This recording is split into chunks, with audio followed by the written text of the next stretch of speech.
Hello everyone, my name is Osman Serhat Karaman, Sakıp Sabancı Museum, Department of Archives, Director, and I am the moderator of today's meeting. Sabancı University and Sakıp Sabancı Museum is organizing a collaborative event with Digilog, the preservation of art pieces, artworks, and this month we'll be focusing on preserving virtual artworks.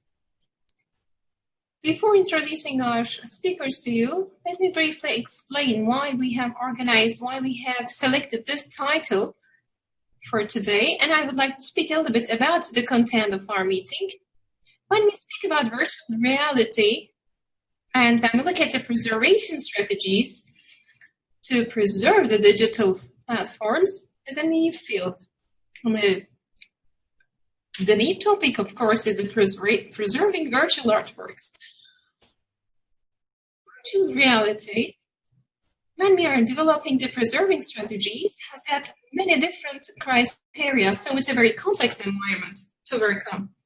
And hardware and supportive documents, VR content, 360 videos, and also softwares and 3D models is looking for a different way of approach and continuously developing technologies, making our job very challenging to preserve them for a long period of time. And especially when we look at it from the field of art and art institutions, we have come across with a certain strategy. Majorly, there is a preservation approach which is focusing on the hardware. Actually, when we speak about the VR systems, the whole system, including the software, you need to preserve the system. It becomes essential for this reason. We have come across with a need of holistic approach, and we have taken into account today's session. As we all know, virtual reality is included in many sectors in the field of education, health, and in the field of entertainment. And all of the ongoing researches basing on preserving are present. However, artworks and virtual reality makes the topic a little bit different. And the major difference is the meaning of the artwork, the originality of the artwork. What is that? And what is the intention of the artist? When we include those two titles, there are some other strategies which are essential. So we are going to approach the topic from two different perspectives. I am approaching this topic as a museum expert, as a museum specialist. But when we look at the preservation of the cultural memory, when we are focusing on the cultural institutions, of course, we are in need of working together with the artist. And we need, of course, have an interdisciplinary approach. The collaboration should be interdisciplinary. And, of course, IT technologies and engineering as the neighbor field to work with. We do have two distinguished guests with us today. One of them is Memo Akten, the researcher and artist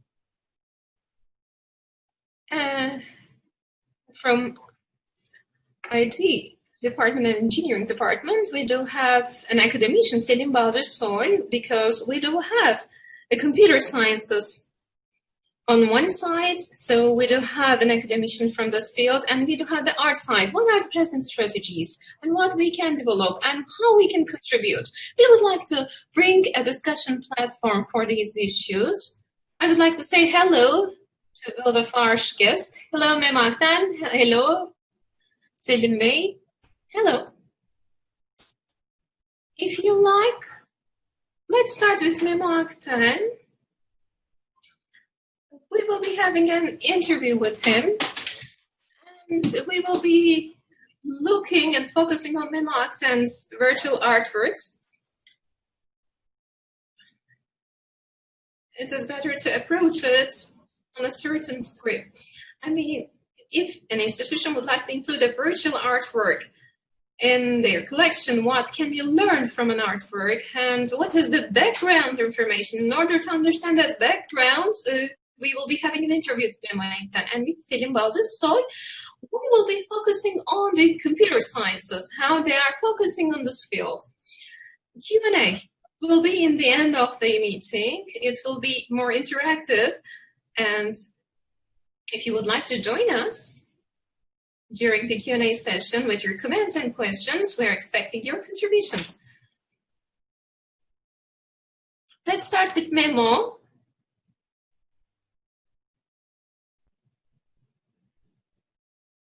Hello again, Memo. Let me inform our audience about you. Memo Akten has got a lot of works in composition and also has got major installations and performances in the field of virtual arts and making use of behavioral abstraction, natural sources, and human are being the main core of his studies. And in 2013, Forms is one of his studies. Free arts, electronical artworks is the first pioneering artworks, and the Barbican More Than Human, Victorian Albert Museum, the Cox type of exhibitions has taken place in his history. Moscow Modern Art Museum, Shanghai Modern Art Museum, Mori Art Museum, Mori and Pera are the museums that his artworks have been exhibited. I hope that I'm not mistaken and not extended your introduction, as I have mentioned to you. VR artwork has got a difference, actually. We will be focusing on that issue. With your permission, let me start with a question, so maybe we can discuss the issue among that question, and then you may continue as you like. As I have mentioned to you, we would like to understand the artwork. What is the anatomy of an artwork? And when you're creating an artwork in the background, what is your philosophy? Why you're presenting the structure with a VR technology? Was that this technology which would be reflecting your opinion, your idea? So if you express your perception to us, we will be perceiving you much more better. So this is my introductory question, which I'm addressing to you, and let me open your presentation. Thank you very much. It's a very good starting point, actually. As you have just mentioned, there are different angles that needs to be discussed. There are some technical issues which we need to approach, and on the other,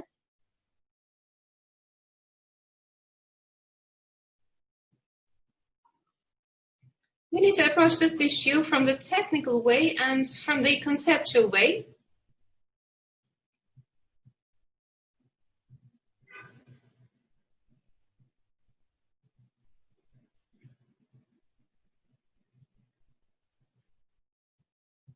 For this reason,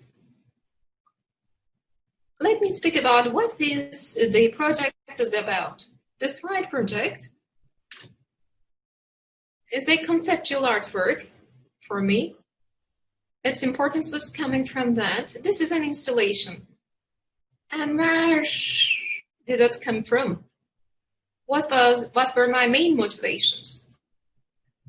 As a starting point, let me speak something like this. Our eyes are resembled to a camera. I'm living in the UK for 20 years. Sometimes I'm speaking everything in my mind in Turkish so that I'm speaking a little bit slower. We believe that our eyes are moving like a camera. We do have lenses, we do have retina just acting like a film, and the light is coming through the retina, and our eye is taking the photo and sending a picture to our mind. This is what is generally being understood, but seeing is not that kind of an actually process. It's a very old Platonian theory, how we are seeing extramission, series of vision is the main core of this theory. It is believed that a fire is getting out of our body through our eyes, and those lights are combining with the materials around our world, and we are perceiving and we are sensing what we are seeing. Of course, this was not a right theory. We were having thousands of years ago in Haytham, and they were pointing out the fact that the light was having a different reaction. And this extra vision theory has got a very good side to take into consideration. I like this theory a lot. Seeing is an active action. It is emphasizing that point. Really, seeing is not taking a film with a camera. It is a matter of touching something. We know that high resolution in our eye, that colorful side, retina, fovea side, is only a few millimeters. If I just put my arm, my front, my top of my toe is having that high definition. But in my head, I'm seeing a huge panoramic view. How this is happening? How am I perceiving it just like a camera? Because on the subconscious level, our eyes are continuously moving within a second 2 or 3 times unconsciously. It is scanning the environment that we are involved in. We call it saccade. And continuously, it is scanning the stage, and with those small amount of informations, it is integrating the movement information of our body. All of that panoramic view that we see is creating a picture on the subconscious level of our perception.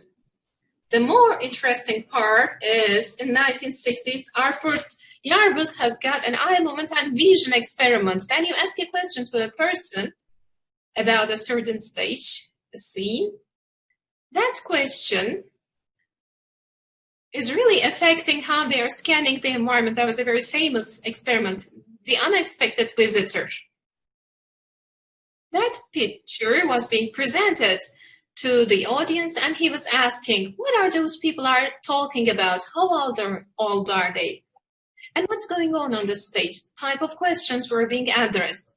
And as he asked these questions, at the subconscious level of those people is being affected their scanning action. Why is this important? This is showing me that on our subconscious level, we are taking decisions, we are having actions, deciding about some certain actions. All of these actions in our surrounding, in our environment, is affecting the information that we are perceiving. Our brain is combining, integrating those informations and creating a reality. This is our perception. And by having the inspiration from those knowledge, I have prepared a VR project. One more issue that I would like to mention about the basis of this project: binocular rivalry. Binocular rivalry has been known for hundreds of years, and the scientists have had a lot of research. We don't know the exact mechanism underneath. As a phenomena, it has widely been known. What is this? Let me tell it to you. In the normal conditions, we are receiving signals from our eyes. Our brain is integrating those signals and creating a perception.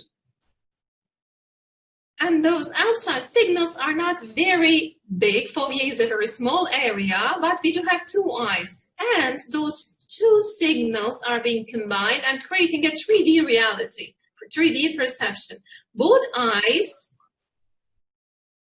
are being shown 2 radically different pictures. And the brain is not able to integrate those 2 different signals. In normal conditions, they perceive the same picture from different angles. When we send a vertical line, vertical red line to the left eye, and a blue horizontal line on the right side, the brain is not able to integrate those two different views. When I have read this in a neuroscientific article years ago, I could not believe this. I don't know what you assume, but I would be thinking that you would be seeing this above of each other. There is a mixed perception. So we see something similar to the picture that is on the right side. Actually, the left eye and right eye images are not movable, but what we perceive as a mixed percept is movable. It is moving of its own. All of these moments are illusions that our physiology is creating. But in our brain, I'm seeing you as a real image, and you are seeing me as a real image. In our brain, we are seeing it this much real. And the most important part of this issue is, actually, it is not possible for me to see what you see. Maybe you won't be seeing this. I have asked many people, what do you see? And people are seeing different things. It is not possible for me to see what the other people sees. And it is not possible for you to see the picture that I see. It is not also for this experience. It is always the same. I mean, generally it is the same. I mean, it is not possible for me to see the world, perceive the world from your side, from your eye. I have always spoken about seeing as an actually a normal way of seeing. But in this project, I am taking the word seeing on a metamorphical way. What type of meanings we are perceiving in our surrounding, actually. So I'm going to focus on the metaphorical meaning of this word. The slide is in English, but I'm going to translate it in Turkish. There are 4 different motivations, and one of them is what we perceive to be real, what we see, is a reconstruction in our minds, a simplified model of the world limited by our biology and physiology. Secondly, perception is an active process. It requires action and integration. And thirdly, the actions that we take affects the reality and the meaning that we construct in our mind. And fourthly, this is the most important one, even when presented with the same information, the same image, everybody will see something unique and personal, which nobody else can see or maybe even understand. The only way to do it is including every experience, every book that the person has read, should be seen, should be experienced. To perceive another person's, the other's reality and perception. I was born in Turkey actually. For 20 years I'm living in England. And I observed that either in Turkey or in the UK or in the USA, there is a polarization. There is an increase in polarization socially and politically. And we are not able to understand each other. We are not having any intention to understand our neighbors. We are not showing any attempt to understand them, and it is becoming something normal. And this project has been created as a reaction to that. Let me show it to you. And then let's pass. The name of the project is Fight. Where did this name has come is so much up to you. There is a reality. There are 2 eyes. And those 2 eyes will be fighting with each other in our brain. There is such kind of effect. The project is an installation. This is very important. We can speak it. There are some certain things to be preserved. This presentation is very important, and there is a music playing in the background. Before you enter this room, you hear the music, you're entering the room, and a sense is being created, an emotional environment is being created here. Let's pass to the videos. Let me show you and speak about the videos. What you see in this Google HMD.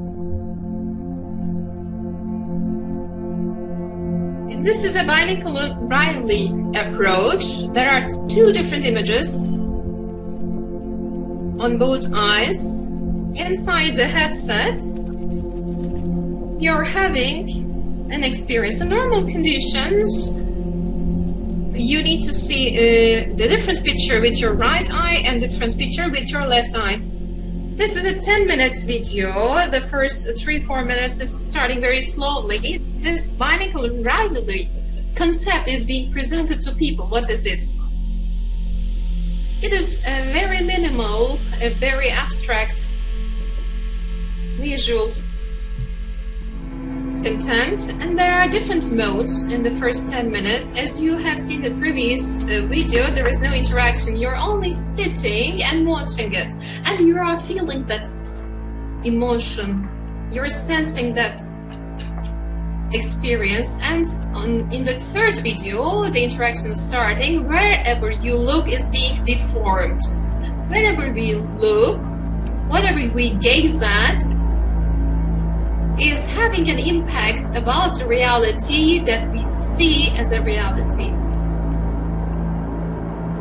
I can stop speaking here. I have explained to you briefly my project. Let me leave it here. We can continue later on. Let me show you the videos. Thank you very much, Memo. Understanding the project is very crucial on the preservation strategies of an artwork. What does the artist would like to do? And how he's matching it with the audience. What type of technologies are being used? If without knowing this background, it is not possible to understand and comprehend that technology. So when we are developing strategies, it is possible to make some mistakes. We can have the disadvantage, the unlucky situation of determining some wrong criteria and strategies. When we look at from our side preserving and preservation attempts, there is such kind of effect. When we speak about software-based artworks, for example, there are some certain strategies that we create. Migration. Migrating from the old technology to the new technology, or emulation type of on a virtual environment, presenting an artwork, or a radical way of using the artwork is after the termination of the period of an artwork, recreating the artwork are the three different strategies. A minor mistake may bring an artwork to a different point. It may also take it away from its context, the real context. For this reason, we need to start from here. This is a fact for all of us. So we need to start with the artist to preserve the artwork. Whatever you have mentioned are very important. Now I could settle some certain points in my mind after your speech. Let me ask you another question. At this point, by considering the background, on the practical side, on the technological side, on the installation side, what features of that artwork really makes it an artwork? What should we preserve? What should we protect and keep? Of course, it's a very wide topic.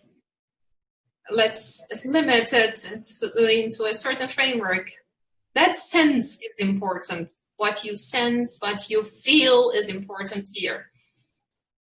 The selection of the coach is also very important. And in that selection process, I have had a lot of discussions to select that armchair, that coach. Well, we can have an IKEA armchair, for example. They say, no way, I say, it should be this armchair. Why this armchair should be? Because whenever a person enters the environment and sees that environment, a thought, a flow of actually thoughts is starting in the people's minds.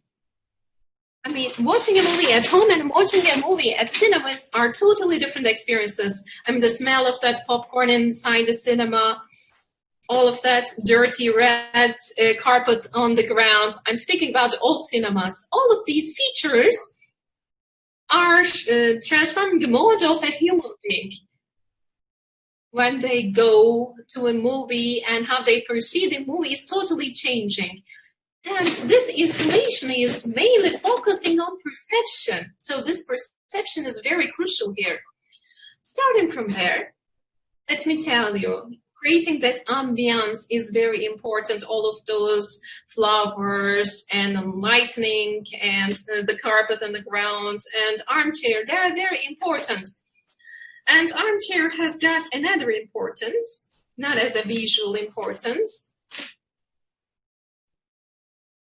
Oh. Everything is moving very slowly in VR.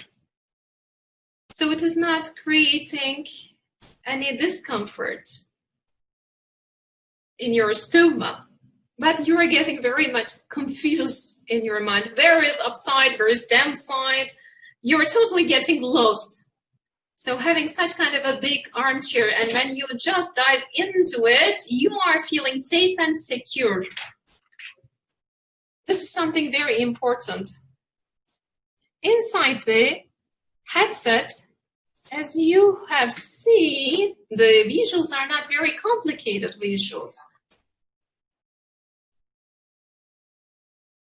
I generally using open source technologies, prefer open source technologies or open standards I'm using.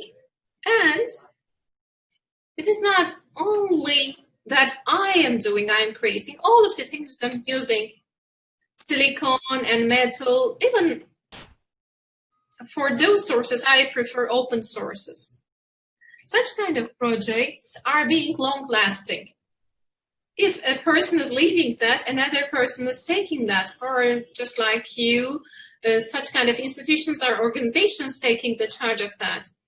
I did not have a lot of time in this project, and the VR technologies were not that much developed, but I have used Unity software, and Unity software, as you all know it very well, is not something is created for profit, and it is not a future-oriented, future-promising type of product. This is something worrying that I'm worried about. It's a big concern for me, because in 2017 it was present. So it was essential to have a migration action, to take a migration action. So in summary, the sense, keeping that sense was very important for me. Keeping that sensation was very important for me. Okay, thank you very much. As far as I could understand, that installation process, even the armchair selection process, needs to be documented very sufficiently and efficiently. I don't know how we can document this sensation. This is something totally different and another matter of discussion, but maybe different technologies needs to be used to preserve that sensation. But let's keep on this question. Let's get in depth of this question, because the perception is very important. Did you have any variations of the presentation of the installation that you have shown us? Have you changed anything in the surrounding of that armchair, or have you changed something about the armchair? Do we have any different versions or not to be presented? Well, that's a very good question. Let me tell you. I do have a documentation of everything. And if you would like to exhibit this, I'm sending them the documentation in this, including the photographs, and also it is narrating the story, what are essential and what is the sensation, how should the light be. And additional to that, If it is going to stay for a few months or a few weeks at a place, someone from that organization should observe, should welcome the audience, and should make them to sit down, and also collect the information which is being presented, which is being pronounced by the audience. So sometimes there are some people who have not experienced any VR technologies. They don't know how to experience that environment. All of these things are being written inside my documentation, actually. I have presented it in different environments, and generally I have always kept the same form. Sometimes I'm only having a single armchair, sometimes 3, 4 armchairs, only for once. I did not create anything. In my first exhibition at Strike Vinyl in 2007, I have presented it like this, and I have installed it, and I have tried to install it for a second place, but they said we cannot have the light, we cannot in place this armchair, and I did not insist on that. And I said, okay, but I have seen that, no, the environment was not ideal for the sensation that I was trying to create. And I have decided to say no from that time on. That sensation is very important. You can place 2 armchairs, but that lightening, that ambiance is essential to be present. Every single detail is being documented by you, as far as I have understood. This is something very important. And when we go to the technical side of the issue, yes, of course, in the beginning, when we look at the preservation, we are preserving whatever we see. This is the general tendency. We see the headset. And when we see the other technical equipments, we preserve them, but there is a software. Maybe having the backup of the software can be the second to be preserved. And what should be exactly preserved here? Let me tell it like this. You used Unity, for example. And after a while, you said, after a year, I have started to experience some problems. After 5 years, after 10 years, maybe we will not have any technology like Unity. It will not be possible to exhibit it with this technology. So it won't be possible for us to create it with this technological infrastructure. In such kind of a case, how do you interfere the situation? Do you have any flexibility to change something? I'm sure that you have experienced some problems. Maybe you have changed your mind at some certain points. What do you think? Actually, I have sometimes thought that when I was doing this project, for example, we are getting into the technical details. Let me use Focus feet or wires. I have thought about this. And Oculus Rift, I used it because it was practical, because it was including the sound feature.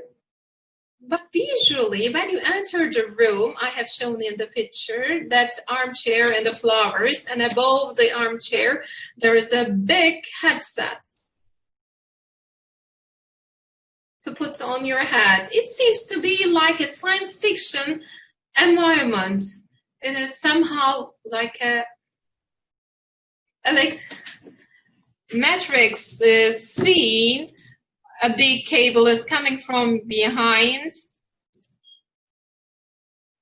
It can be a very small Google without any cables, will not be giving the same feeling which we see it, for example, as an electric chair or that matrix-like structure.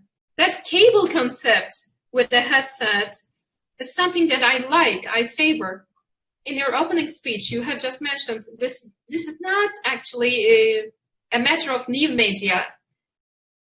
Every era, every actually term do have the same feeling. It is very hard to catch the era's sensation and era's conditions to preserve it. I mean, in 1914, Malev's Square, 1940s and 1950s. It is not possible to look at it with the mind of 1914 and 1915. There's a Russian Revolution, there's the First World War, and what type of developments were taking place in the art world should be considered. So this is something widely being known in the field of art and art history and art world. But when we look at the technologies, we do not perceive it with this mindset, actually. We focus on the technical features. I mean, after 20 years, 50 years, if I create the same thing, will it be creating the same sensation? Should that be the way of approaching it? This is not true. I have given you the matrix as a reference. 20 years later, no one will be thinking matrix. Even many people do not understand when you say matrix today. How we can catch this with some articles, maybe with some literary contextualizing type of documentation, it is possible to reflect it. You can preserve them only by the help of writing culture, actually. Yes, on one side,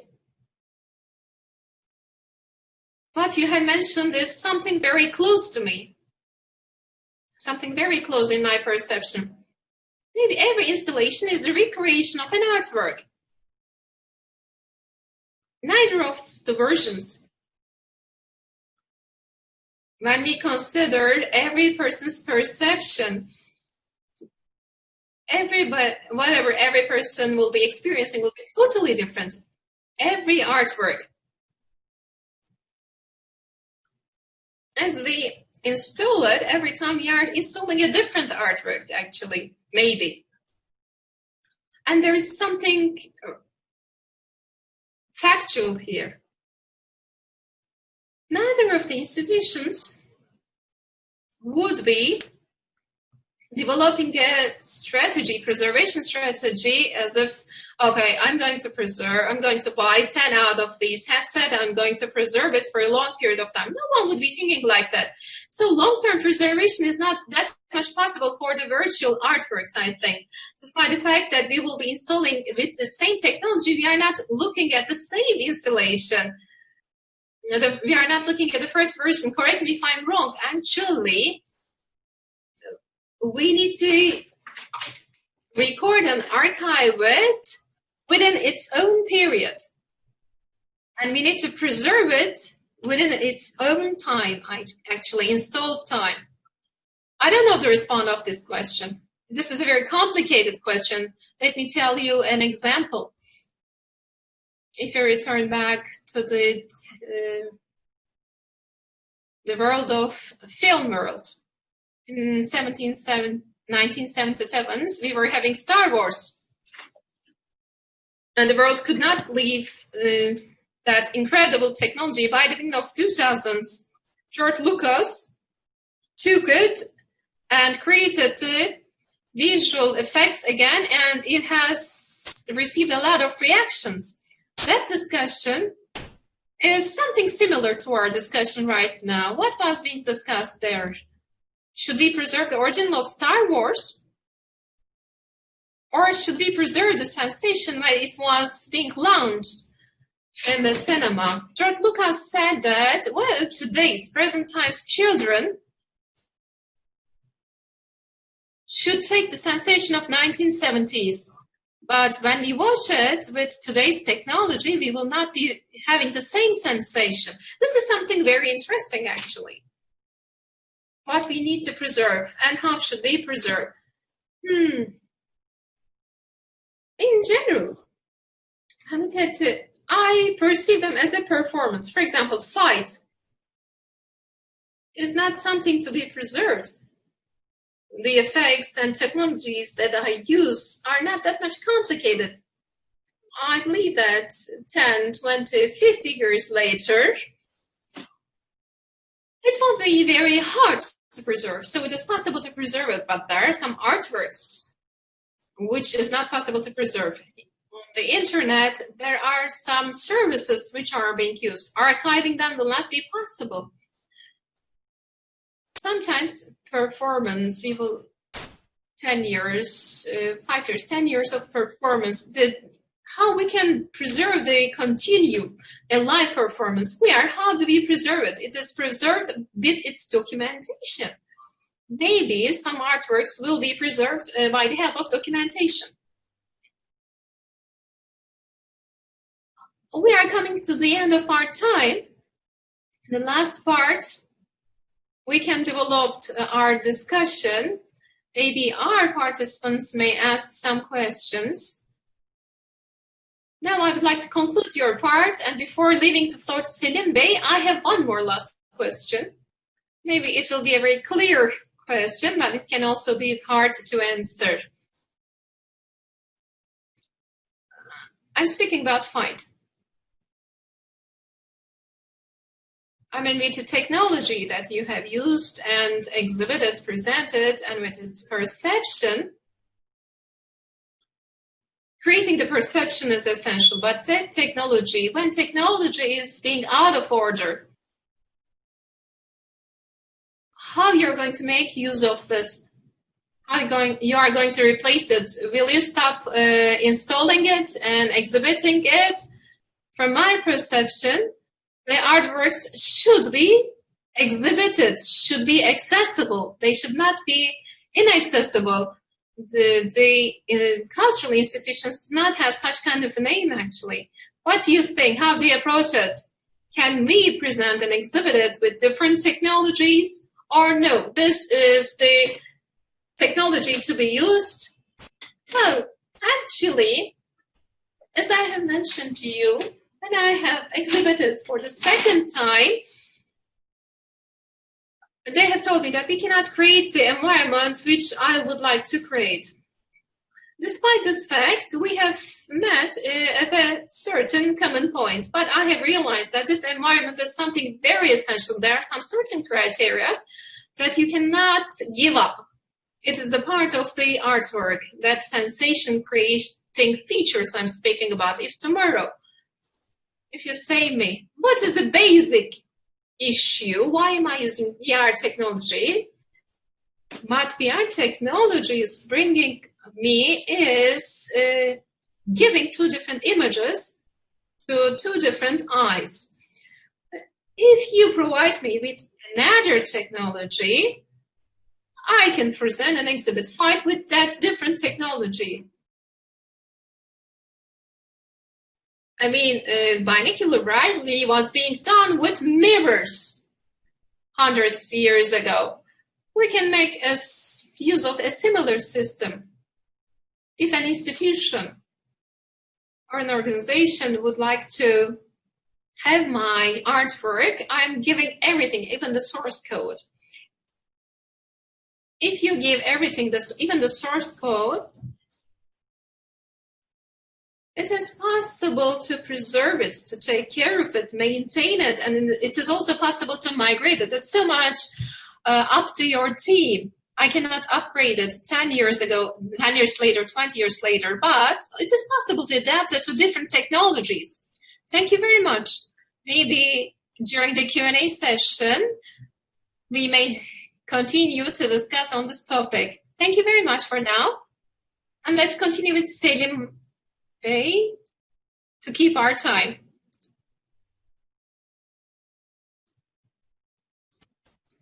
Selim Bey, hello. We have tried to bring the topic to a certain point with Memo Akten. So this preservation topic is an interdisciplinary field. It is essential to act interdisciplinarily, with an interdisciplinary approach. And I attain a great importance to the field of computer sciences. Sometimes we are being criticized that we are approaching the topic with a very scientific point of view, but I believe that this is not true. In the computer sciences and in cultural heritage, you have some certain studies under the roof of Sabancı University, and you are also giving some courses. So let me introduce you and leave the floor to you afterwards. Very briefly, I will be informing the audience. Professor Dr. Selim Balcısoy in Lausanne, Swedish Federal Technological Institute. He has received his PhD degree in 2001-2004 at the United States, Dallas. Nokia Research Center expert. He has been a Nokia Research Center expert. And Balcısoy has got a patent from United States and has got more than 60 articles on virtual reality and also augmented reality, data development, and cultural heritage are the fields of his studies. He continues his studies, professorship at Sabancı University, Engineering Sciences Department, Engineering and Hub software have been created by him at Sabancı University. You are one of the directors of Maldives, if I'm not mistaken. Exactly. Okay, I'm going to leave the floor. Let me reflect my presentation, share my presentation with you. I think you can see it. This is our campus, which we have been far for a long period of time. Okay, everyone may see it. Thank you very much for the introduction and presentation. Memo has pointed out very interesting points. I really made use of this presentation. And there are some certain points that we think similar. For this reason, I'm going to skip some certain points. And there is a presentation which is composed of 3 different layers. On one side, I'm going to present you virtual reality technologies. Everything is not only virtual, actually. In the previous presentation, what is being mentioned, that sensation and the selection of the armchair is very crucial in the virtual reality environment. When we speak about the basic points of virtual reality, where did it come from? It's not art. In the latest time, it gained an importance. All of the simulations that you see below, Microsoft Flight Simulator, in 1976, it has started to be worked on. And the newest technology is not possible to be separated from the reality. So it is possible to compute it from your computer. And later on, throughout the summer with Osman Bey, we have negotiated the topic. We have spoken about the topic, how we can have preservation. I mean, I do have some experiences from the cultural heritage side, and I do have some experience in the field of virtual reality. I'm going to combine them. And what is awaiting us in the future will be the concluding part. This is Alice in Wonderland. Alice in Wonderland has got a great importance in the field of computer sciences because what is being experienced or what is being created and how we are going to approach and perceive it is being taught to us with this book.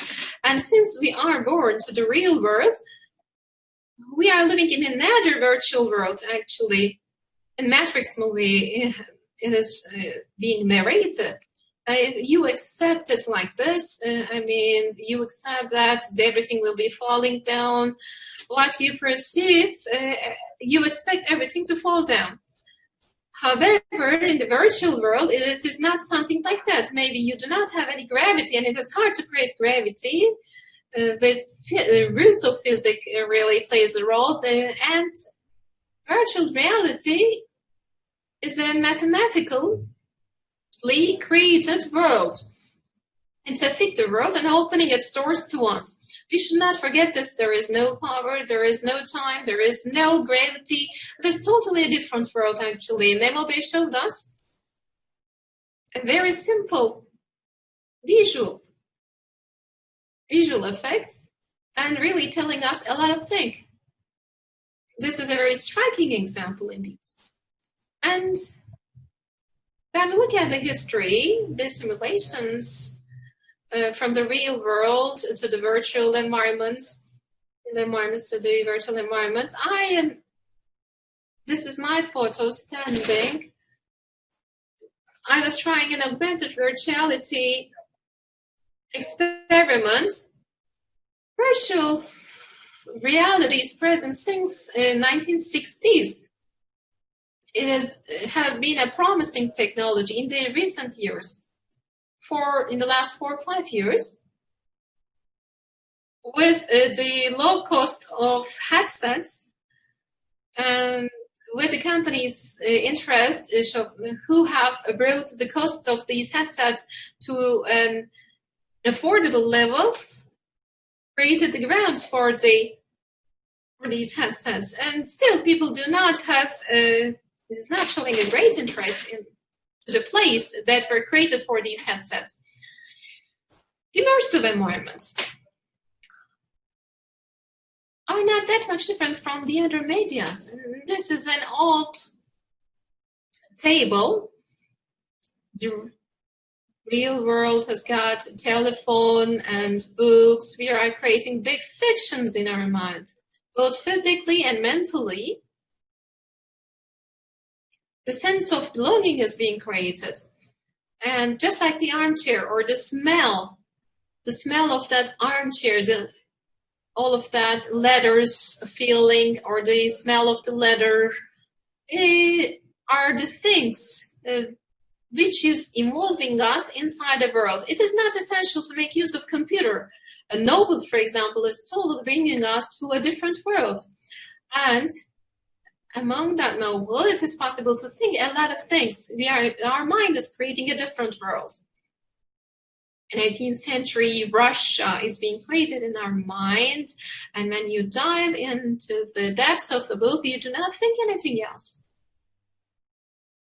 Because here, what is being created, what is passing through the creator's mind, the artist's mind, and the recipient's mind, and the change of the media in between them is very important, and it is not being the same. This mental model is changing.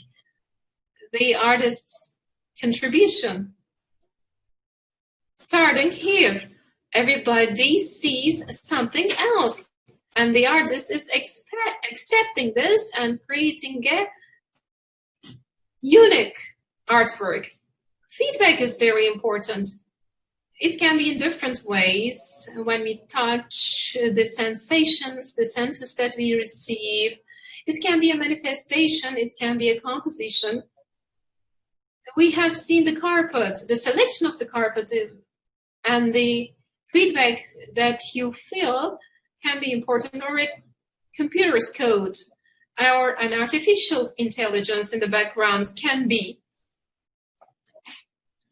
presented, and they're all becoming an interface problem. What is an interface? When we look at the computer sciences approach,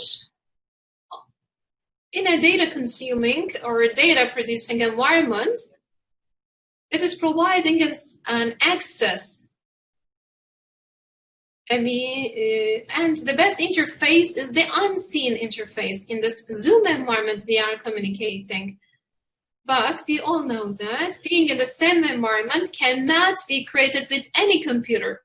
And the best computer is the unseen computer.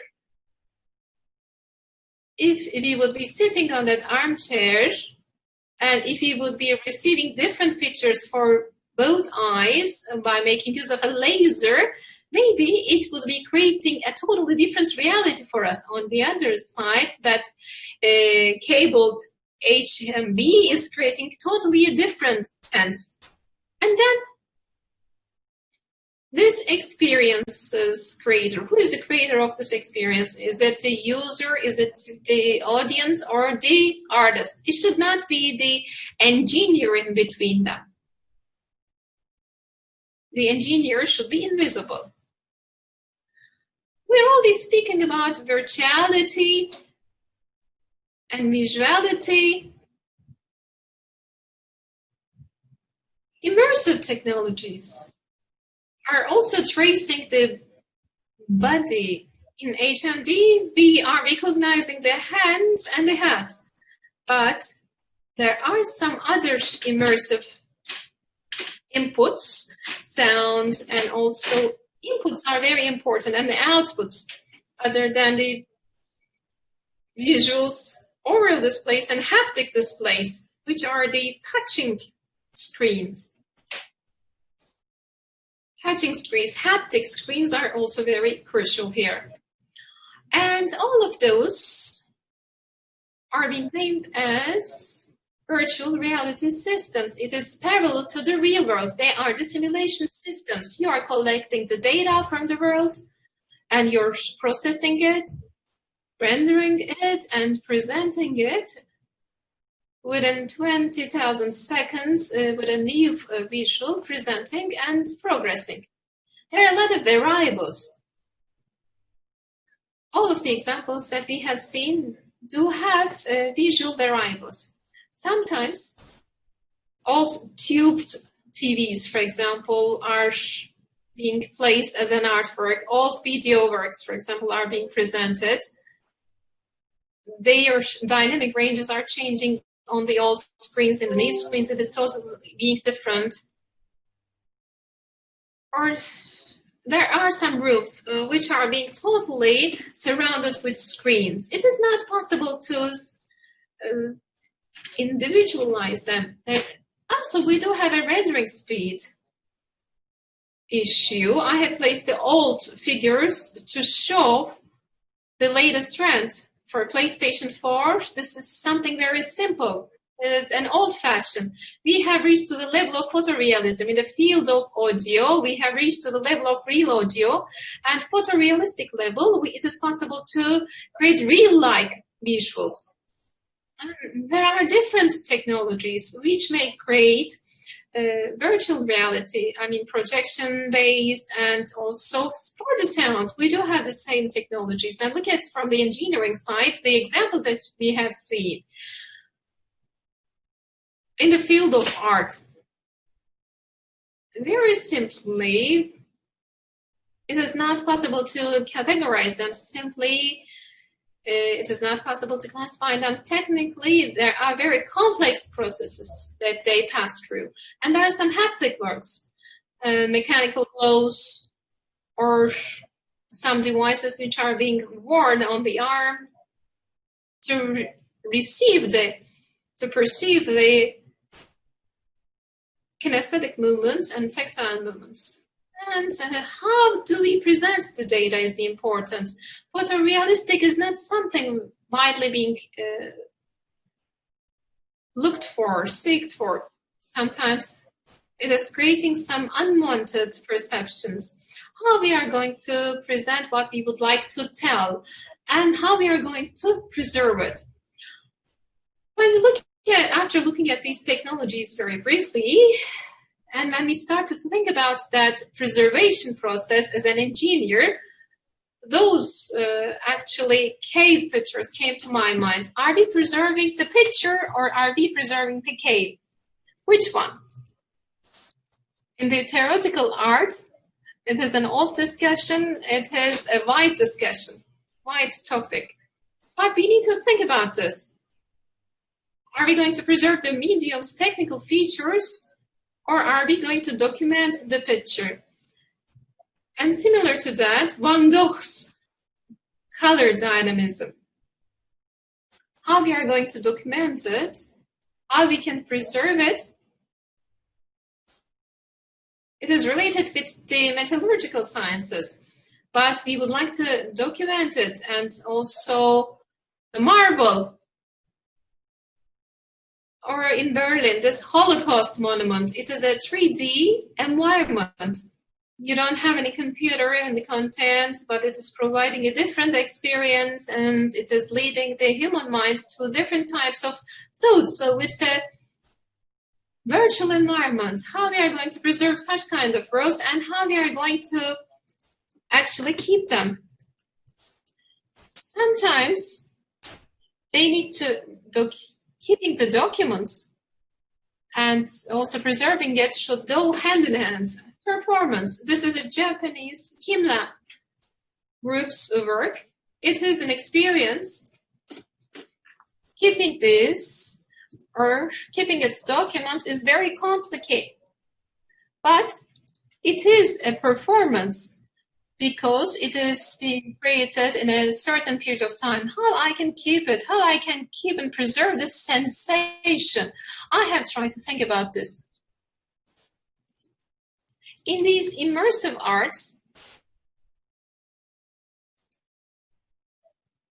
is so much related with sensation, creating the sensation. And the narratives are very important.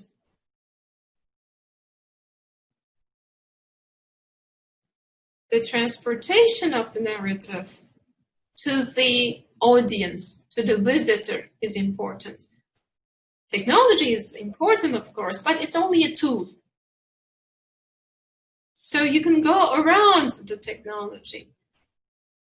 And headsets or hand tracing systems should not be the main focus area. This is a Tate Modern, Tom Enson's and Jack McConkey's publication. It's a very interesting presentation. In 2019 at SIGGRAPH, they have presented it and they have published it later on, and really explaining that technological sites with a very efficient manner. 1990s, in the beginning of 1990s, in the field of graphics I'm involved in, and software and hardware complexity is a big matter to be measured. Memo just mentioned open source and open standard. There are obligatory conditions, but it is not possible to actually totally limit yourself with that. Sometimes you can provide the open codes, but maybe due to some other reasons, they would not like to share the open standards. What that artist would like to do is maybe not possible to be done in that world, but what should be preserved? We should think about what to preserve at this point, and not from the technological point of view, but from the sensational preservation way. We need to look at the issue, focus on the issue. And the narration, of course, should also be preserved, and it should be repeated, and maybe the museums should allocate a certain period of time for those works. Looking at them as temporary by nature, and they need to attain the same importance to documentation and also preservation. And documentation maybe sometimes should have more interest, more care, because it is going to be present in the future. If someone else would like to realize it from the first hand, from the artist himself or herself, they need to perceive what is aimed to be done, presented. Avatars are discussion points. In many cases, like the Japanese example, inside the space, the people are hanging around. Sometimes they are not being the real human beings. With the artificial intelligence, you can install virtual humans. There is a Second Life, Meta Life environment. It's a very good work. And Minecraft, even the Minecraft, is a very interesting simulation to be mentioned. There are not the exact solutions, but there are very good trials, actually, which is tickling the people's minds.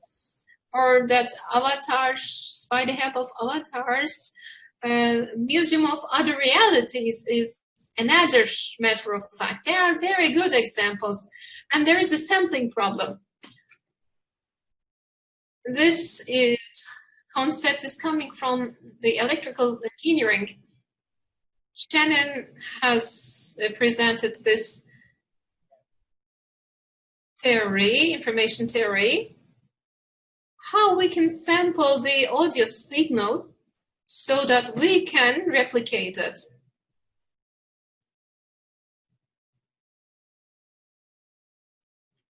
And how we can provide it with photorealism. With photorealism and high fidelity audio, it is possible to do this. It is possible to produce and replicate the original of something, but for the haptics and olfactory, we are far behind. These are the features which we cannot replicate. How we can realize this world I'm going to approach it from a different perspective. Google has got a light field technology. Light field technology is widely being known many years, and with multi-cameras and multi-camera shooting cameras, 360 camera systems, a real physical environment, visual is being recorded, all of the light conditions are being also integrated, and it is possible to visit the place with the same light formation. I don't know whether a certain generation of Star Trek, there was a holodeck concept in Star Trek. You're entering in an empty room, and you're experiencing this Shakespearean times UK or an ancient Greek theater. You're getting inside an ancient Greek theater, so experiencing everything. So it is beyond our technological conception, but it's a very good target.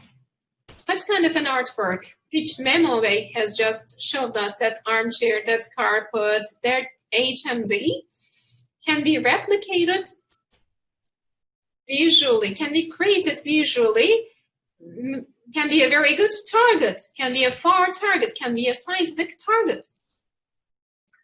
Last but not least, when we look at the hardware and software, Osman Bey has just mentioned about emulation, migration. It is possible, but they are very hard ways, difficult ways. The bankers know it very well. The old softwares are still trying to be kept still by some certain teams. This is the fact of a different financial world.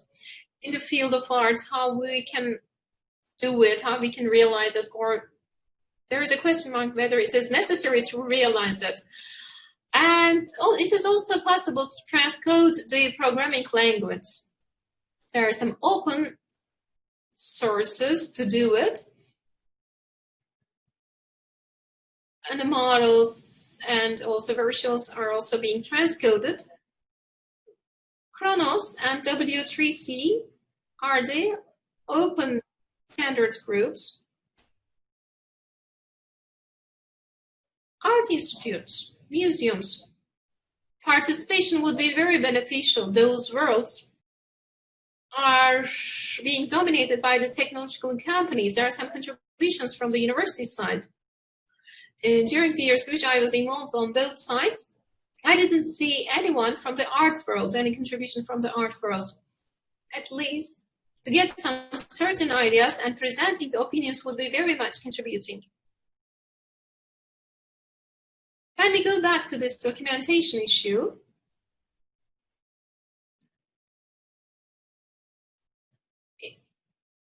well, we sometimes do not be sure whether something is good or not. The artist is telling us an old selection of an old HMD can be a preference. When we look at Osman Bey to an artwork, its electronic was making a buzzy sound, and we were wondering whether it is on purpose or not. And also 3D scanning is available on iPads. LiDAR 3D scanning is available on iPads, and it is possible to have 3D scanning without having any technical knowledge. It is possible to copy the environments, the bits do die, but the atoms do not die. Our mobile phone photographs are a very good example of this. They are the videos, they are getting lost, we are losing our photo, and we are losing a lot of our photos, but the printed photos are staying with us.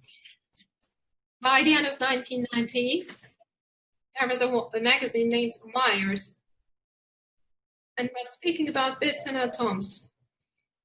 Bits are more important than the atoms because they are scalable. Of course, it was true. But when we approach the issue from the documentation sites and art sites, bits actually not that much forthgoing. Compare them with the atoms. There are two simple videos which I will be showing you. One of them is a very close colleague of mine, 85 years, Second Life virtual environment. Second Life is a free access environment to space to share your studies. Once there was a very actively involved art world, and everything was totally getting lost after a while. Why everything was getting lost? Because you would like to do something else. You would like to play something. Alif has placed and has been involved in many art activities, both live events and also during the documentation phases. She has had a lot of publications. There is a concept of island here, and on that island, all alone or with some other people, creating different virtual worlds. There are such kind of events taking place on this platform.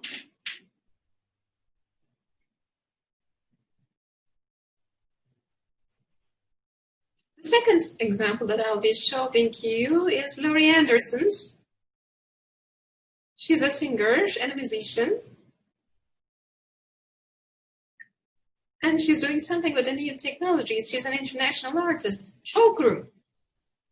An artwork of 2017. I have taken an interview from that work. She's creating a claustrophobic environment. I'm telling you about that. And you're experiencing it with HMD. It's possible to see it from normal screen. And there's a concern about being stereo, actually. This is a stereo environment. With the help of typography, it is telling and narrating stories. Typography and storytelling with letters are very critical, basic design features. Very simple, but very much emphasizing the design. You see the controller below. Inside the room, you do have a headset, you do have controllers in your hand, and by standing, you're experiencing it. When you look at either the artist or by narrating it, is being documented. You observe this. It is not being possible to get inside this environment of your own all the time, as Memo has just mentioned. And as far as I could understand as an engineer, sometimes they are being a type of works which are starting and ending. So their documentation is very critical. Last but not least, this is Facebook's latest Google augmented reality Ray-Ban glasses. Most probably, they seem to be more useful than Google goggles. If I think the VR world will be transforming into something like that we need to consider. Thank you. Thank you very much, Selim Bey, for your presentation.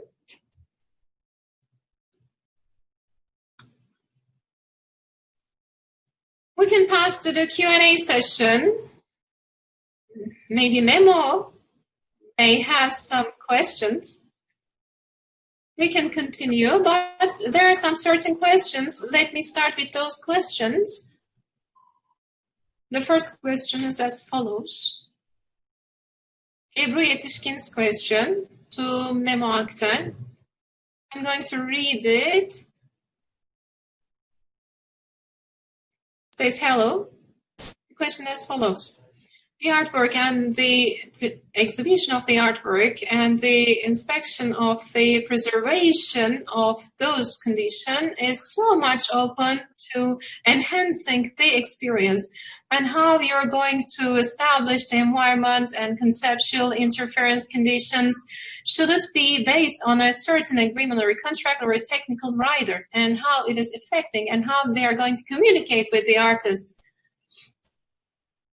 Actually, this is being placed inside the technical writer. I mean, the selection of the armchair. I wish that I would be having everything. I wish that I would be owning everything, and I would be transferring it to every exhibition menu. I'm not sending the armchair. I'm just placing the photos, and you need to buy this armchair, you need to buy such kind of a carpet, you need to have such kind of flowers and surround it. They're all included inside the technical rider. Where you're going to hang the light, how you're going to enlighten, I'm placing them inside the technical rider. And bringing it into an agreement, a contract form, is something very interesting. If tomorrow, one day, if they communicate with me what should be done, frankly to say, this is not something that I was thinking about. This is not something that I'm hoping in the near future. But I'm inside a technical writer. I'm writing them as a documentation and as a technical writer feature. If you do not place the slide here, what would it happen? Why you should place that light there? Because during an exhibition, if they are presenting this work, of course, there will be an internal architect, and they may provide you some solutions. You have asked me, are you always presenting it like this? No, of course, sometimes interior decorators, interior architects are deciding. We are getting in dialogue with the interior architect, and we are deciding together sometimes for some certain occasions. I can continue with the coming questions. Semiramis Cham to Memo Akten. It's a very long question. It has got a comment and also a question. When you're creating an environment, you have resembled it to Matrix scene, and you said, I like this, and I want to pass this meaning to the audience. After 20 years, most probably Matrix will not be something familiar to those age groups. They will not be having the same spirit. For that reason, the environment that you create, the selection of the armchair, will not be that much actually meaningful, which is very meaningful for this era's people. It will not be create the same sensation. Maybe 10 years later, you are going to replace it with a futuristically designed armchair. Would it be possible? Do you think that it should adapt to its own time? What do you think? It's a very good question. There are two approaches I have. Now that Matrix issue, why it was important for me, it is not directly related with seeing Matrix. Generally, as Selim has just mentioned, is present since 1960s, but recent time it is more popular. And generally, when I have started Fight Project, people were wandering and looking inside the headsets. It was very interesting. You're placing a very big thing on your head, and there's a cable behind, and that view was very interesting. Again, inside that room, there are 3 or 4 armchairs, and people are sitting like this, and the newcomers are coming and seeing and experiencing their way of experiencing that HMD. So the impact of seeing that experience will be different after 10 years. When they come to Fight, there are 2 different approaches. The Fight 2017 is the first version. And when we have presented it, it should be presented with this fashion. Whatever the conditions of that era, Fight 2017 should be presented as the way I have created it. This is showing and reflecting the 2070s conditions and should be approached with 2070s mindset. And art historians, you as the cultural archivists, and art thinkers do have a great responsibility. You know and you perceive the era's perception, and you need to pass it to the future generations. By 2017, it's not that much old. When I show fight, I'm totally showing it with the same way. In 2008, Body Paint was another work of mine. It is not a VR project. It was, I have used immersive and interactive method with a big projection, and for 12 years I am presenting it. There is slightly changes I make throughout years, and I mean, I can understand the difference between the version, but people do not understand it in real. It is creating a problem. What type of interesting problem? I don't have any problem in my mind. The problem is the language and concepts, which is being the heritage of the cultural world. The sensation with body paint of 2008 or 2020's collection owner, when they take a 2008 artwork, whether is it a new work or not, these are not a big concern. I think them as a continue, as something sustainable. 20 years later, if someone would ask me to show fight, let's show fight, I would be thinking that in 2000, in such kind of an environment, whether to show 2017's version or with the newest changed versions. I'm doing this continuously. I'm making some slight changes in all of my projects. I have not changed anything in fight.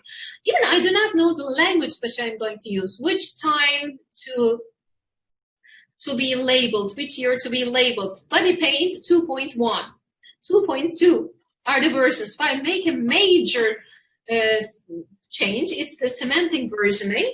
I'm changing it like that. This is not something widely seen in the world of art. However, I do have such kind of a response to this question. It's a very interesting topic indeed. Yeah, it needs to be discussed in a broader perspective. It is wide content.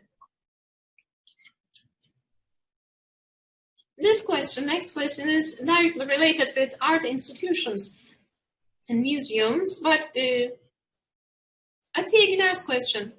Art institutions and the contemporary art museums. AR and VR technologies and new media technologies and the artworks which are being created by making use of these technologies, do you think that are creating a threat to the institutions? And do you believe that it is going to create a threat for the future? Let me respond to you as a representative of an institution, as a person who is thinking on these issues. Actually, we should not think like that. It can only be a threat for the institutions as follows. If they do start to experience a problem about artworks, this can be something threatening.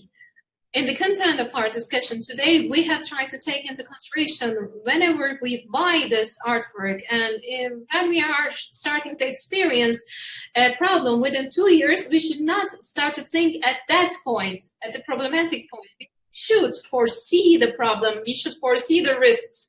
We should develop strategies, or how we should think how we can involve the different disciplines to provide solutions. So we should create such kind of a risk-oriented type of approach. And there is the ethical side of the issue.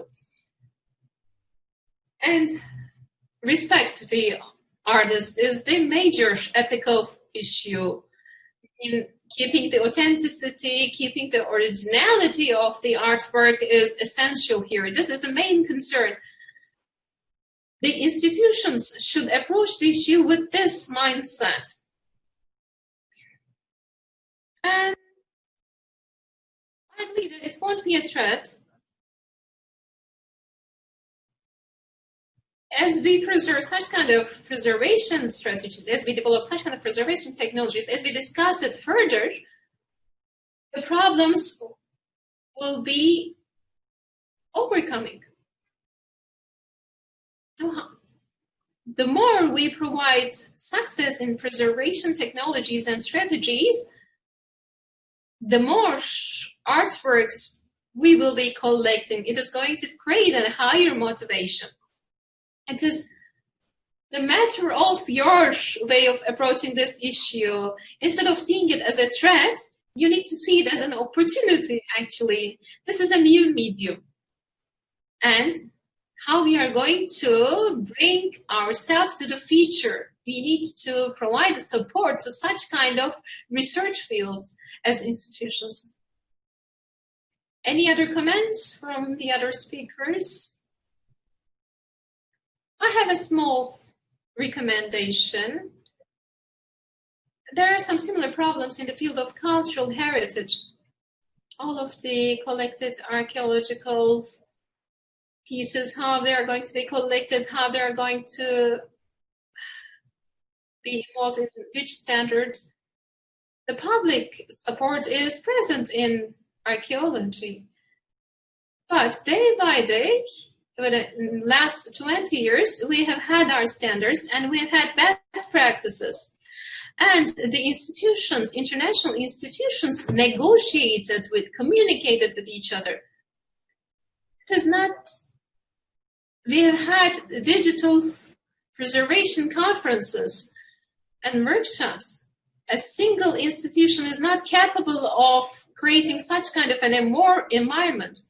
It is essential to have a consortium. And in that case, you are being successful. We have seen a very good example of that in the field of archaeology. During February, we have had Tate Modern's Louise Lawson as a guest. And she has just mentioned that preserving such kind of artworks, how we can be successful, how we can preserve them in the best way was exactly the thing that she has mentioned. It is a matter of sharing information. This is the first item to be mentioned. The Turkish institutions should be more collaborative and should be more open to information sharing. I said Tate Modern, Patricia Karpa, one of the conservatory of this. I'm going to read it in English. Patricia's question. I would like to apologize. Memo, projelerini farklı VR platformları ve aynı zamanda yes, how was that experience diye bir sorusu var. Türkçe'de cevap vereyim herhalde. Evet, yani ben hani bu anlamı bozmak istemediğim için sana İngilizce olarak. I have just read it, not to miss any single detail. In 2007, I have had fight. I have developed it with Oculus Rift. Within the same year, I have tried Vive and it. There isn't a great difference in between the Rift and Vives. Vives, I also do use Vives. And there are some new platforms, but I have never tried them yet. Let me tell you, I really would like to make use of a mobile application for mobile phones, but we won't be having fight. When we have a Vive-like platforms, it is going to be Fight 2017. Selim Hoca mentioned something very interesting, actually. Laser. Without having any headset, it is possible to make use of laser and laser reflection to the eye. Fight 2017, it won't be Fight 2017 if I use a different technology. Maybe we are going to protect the main bases. If we can preserve and protect the main bases, we won't be naming it as Fight 2017. Updated to 2030, maybe the name. Fight updated 2030, maybe the new name. On the mobile platform, I'm sure that it is going to be totally something different. Actually, we need to ask ourselves whether is this the same work or a different work. This is not a major question for me. For the cataloging, for the classifying way of approach, it is important. I'm so much keen about trying new technologies. There is another question to Memo Akten from Dijan. Non-human agency issue, network theory, and post-humanism theories are widely being discussed. In your own practices, how do you relate yourself with non-human agency? I mean, as a collaboration of data and an artist, do you think that the work that you create is an artwork? It's an interesting question. We have spoken about VR, but I am mainly working on artificial intelligence. I'm at the level of finishing my PhD. I can speak a lot about AI technologies. I have not mentioned it today, but this is my field, main field. As a summary, it is possible to say that all of the arts may be thought as a collaborative field. Expressionism, Lake Carson and Jackson Pollock. There is a complete system there. There is a flowing, liquid flowing mechanics there. And the artists are learning to control these fluid mechanism, liquid mechanism. The vision of the artist and whatever the system brings there is creating a collaboration, in a sense. This can be thought like this. With the computational systems, in order to call it a collaboration, all of the agents involved in that collaboration should have something as a sign of themselves as an output. If I decide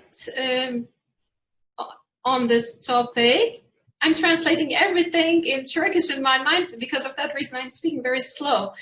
Shortly to say, yes, such kind of a collaboration can be present. And so if that non-human agencies do have a very strong signature, and if the output artwork is carrying a feature of each agency, collaborating agency, in that case, we can call it a collaborative artwork. I hope that I could explain my thoughts about this topic. Actually, there are some comments and questions. I would like to keep the time efficiently. Let me continue. We are a little bit beyond our time. Last a few questions. And let's conclude. We do have Junaid Durukan's question. Now, as a concept, I have developed a feature of archive project, video, photograph, and audio type of traditional documentation methodologies are being gathered, and all of the physical, biological data which are being performed by the audience are being collected. All of the heartbeats and also movements are being recorded. And we are archiving them for the future to experience it again or to be archived. What is your general perception about recording the experience of the audience? There are some similar approaches in the preservation of performance art. It is not a matter of archiving it with videos, 360 videos, or photographs. It is thought that you are not reflecting the holistic picture of the performance. You are not archiving the holistic picture of the performance. There are some archive studies focusing on such kind of issues, if I'm not mistaken. As far as I know, Tate has got some performance art preservation and documentation studies, and some other museums do have such kind of studies as far as I know. I believe that we are leading towards that tendency. That's trend. If you speak in specifically about performance arts or the technological art, which is very close to the performance arts, if you speak among the installations, yes, such kind of an archiving is more probable in the future. This is my general idea. Do you have anything else to be added?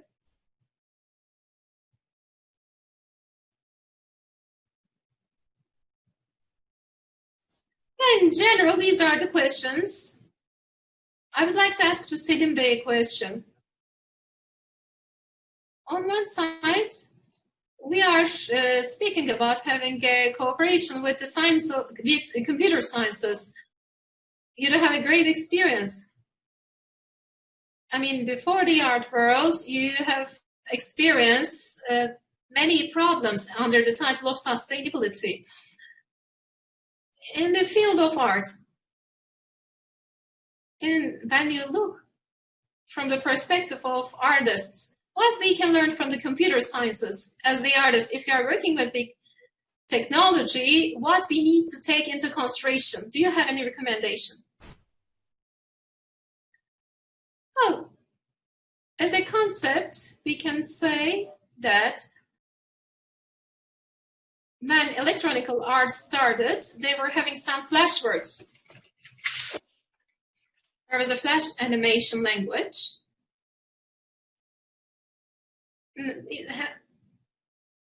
It has been lost in the history somehow. I'm very glad it is lost in the history.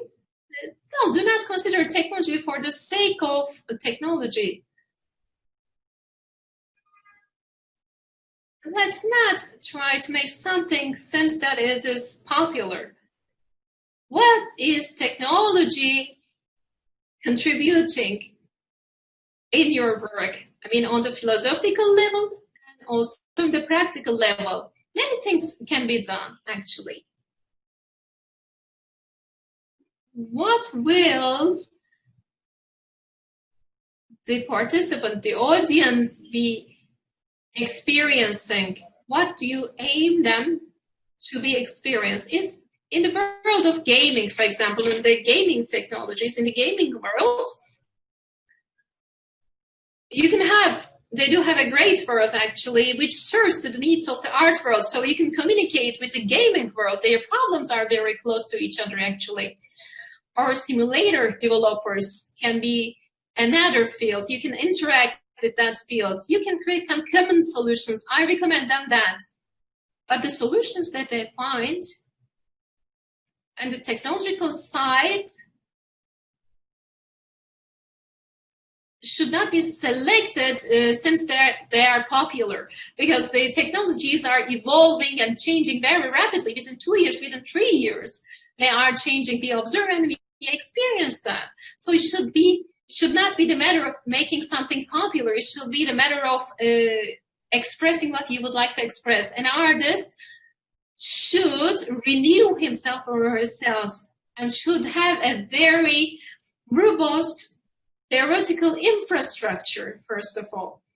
And the best should seek for the best technologies and should collaborate with the best people who are providing that latest technologies. And it is not necessary to have that technical capability as an artist. Cooperation and collaboration may bring the benefit for both sides. This should be the right approach. These are all about my questions. Do you have anything further to add? And then let's conclude our meeting. I'd like to add one more point. Selim Bey pointed out a very important fact and reminded me something. Flash example is a very good example. Many of my friends in the beginning of 2000 and by the end of Direct was present also before that.